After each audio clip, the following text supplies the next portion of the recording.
Hello, I want to do something different today. I'm going to play a song and try to explain it, but I'm not going to tell you what it is. You have to guess. I'll give you some hints about it. It's a very unusual song, but it hit 60 years ago, so it's an oldie. 60 years. It hit number one on the Billboard's Top 100 list in 1963. And it's unusual because it wasn't even sung in English.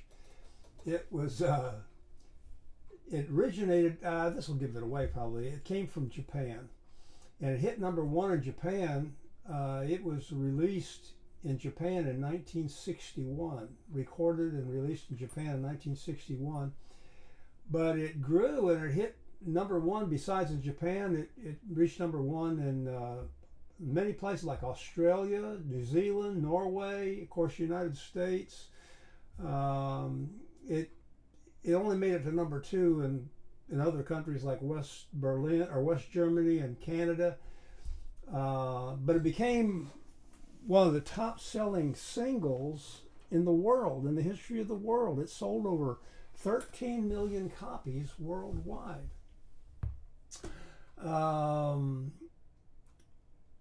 An instrumental version of this song was played by NASA over the radio to the Gemini 7 astronauts in space as mood music.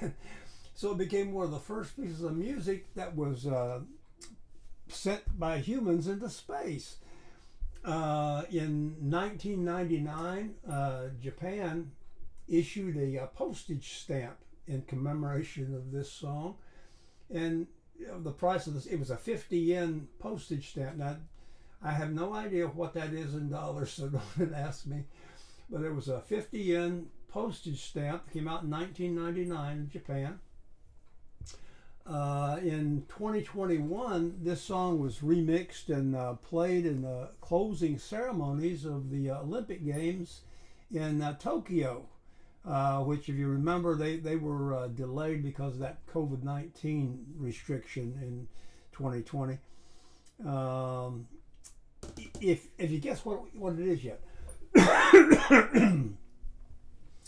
if you came up with an English title, the title was in Japanese also, and it doesn't make a bit of sense even if you know what the Japanese means.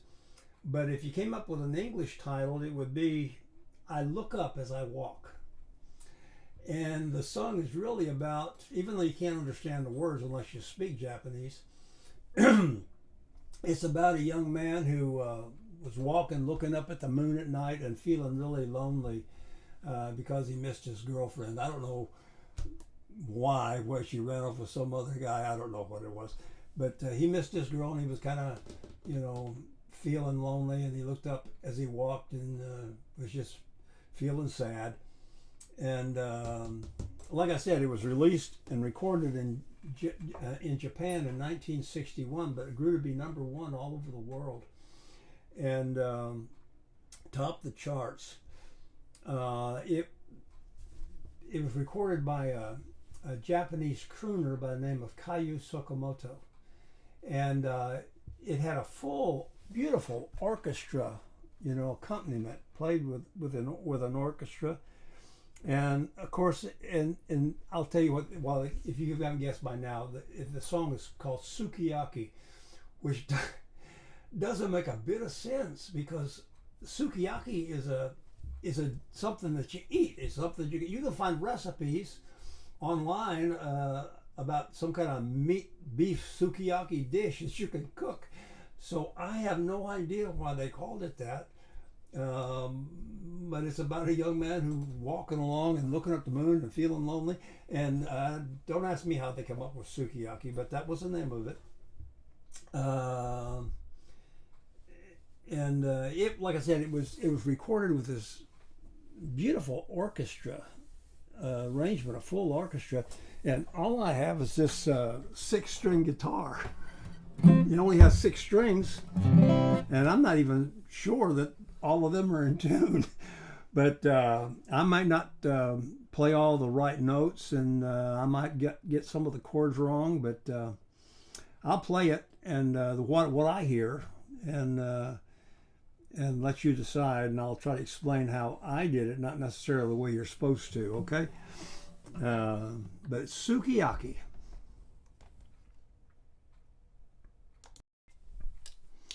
I just realized that the whole time I was talking, I had this big blue Herco thumb pick on. But I'm going to go ahead and I'm going to adjust this camera just a little bit. And I'm going to put this strap on to keep it from guitar from sliding off my lap. I can do it without choking myself. There.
Anyway, sukiyaki.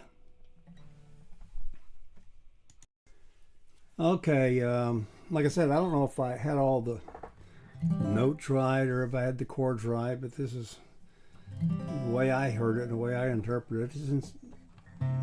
Another was in C. It's easy to find the notes for it.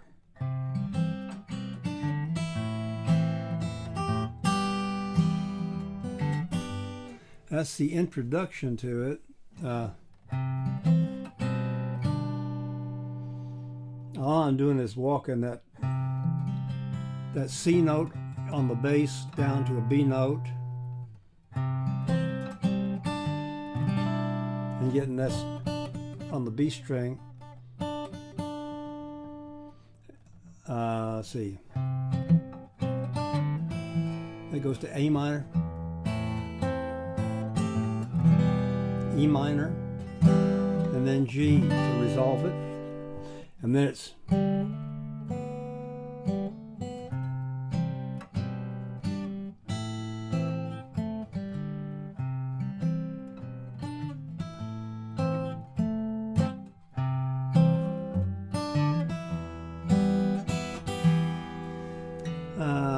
like I said, I'm walking that bass note, A minor, F, and then it's completely open everything.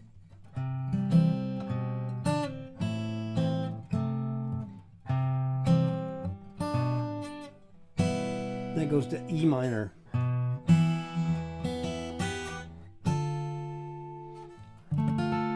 This right here is it's actually a D minor seventh, or it's almost an F chord. If you took a C and use your finger as the nut and put it up here on the fifth. You could play it as a F with this finger, but without that finger, it's a D minor 7. Well, you know, a D minor, that's the relative minor of the F. Jerry says that a relative minor, what that is, that's the banjo player's girlfriend. She'll be a relative and a minor, but really, the relative minor would be the minor that's got the same notes as whatever key you're in. Like the relative minor for a C chord is a minor. For a G, the relative minor is an E minor, and for F, it's a D minor. So, anyway.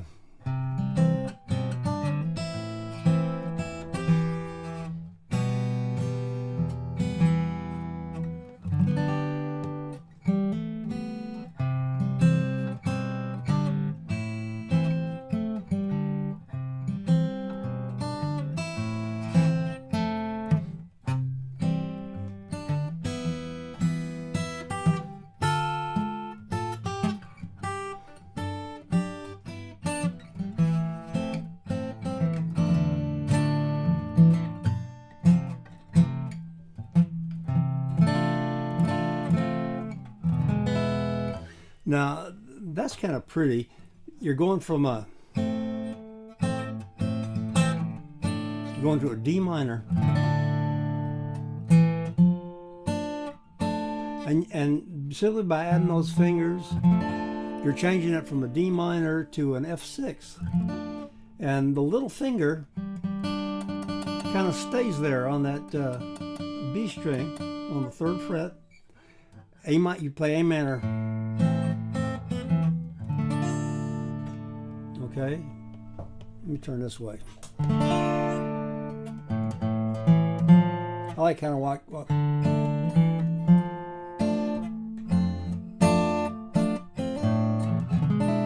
it stays there for that F6. That little finger makes that an F6, and it also makes this an E7. And you're going to hammer on with it.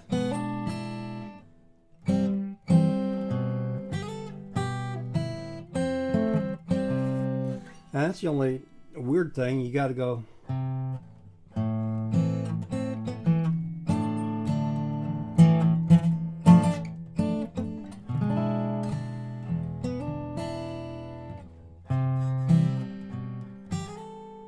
You got to slide that get that A note there. I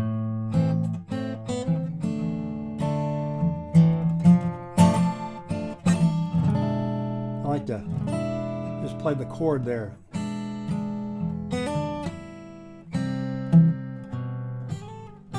E minor, F, G, C. Then you're going to repeat the verse. Do the same thing.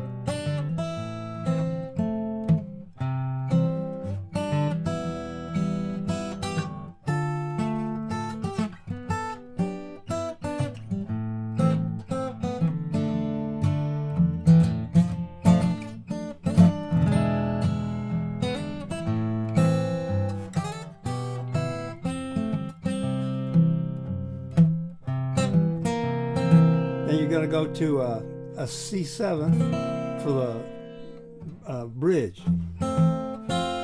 F. Back to that D minor 7.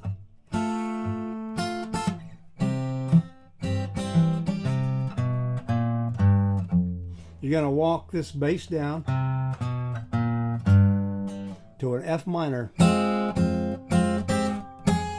And your melody is on the E string.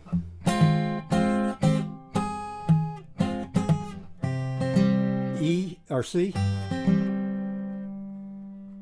A minor, G, then back to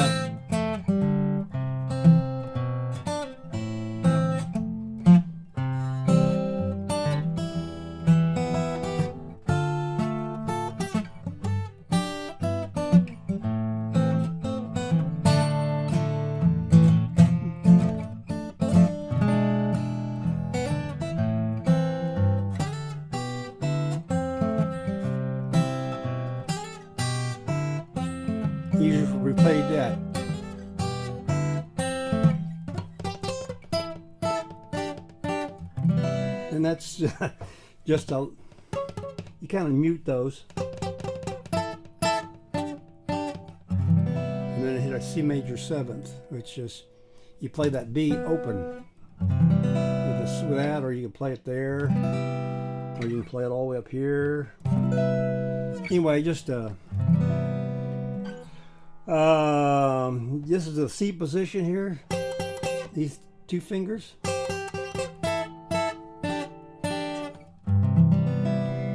And that's all there is to that song. Thanks for watching. Bye-bye.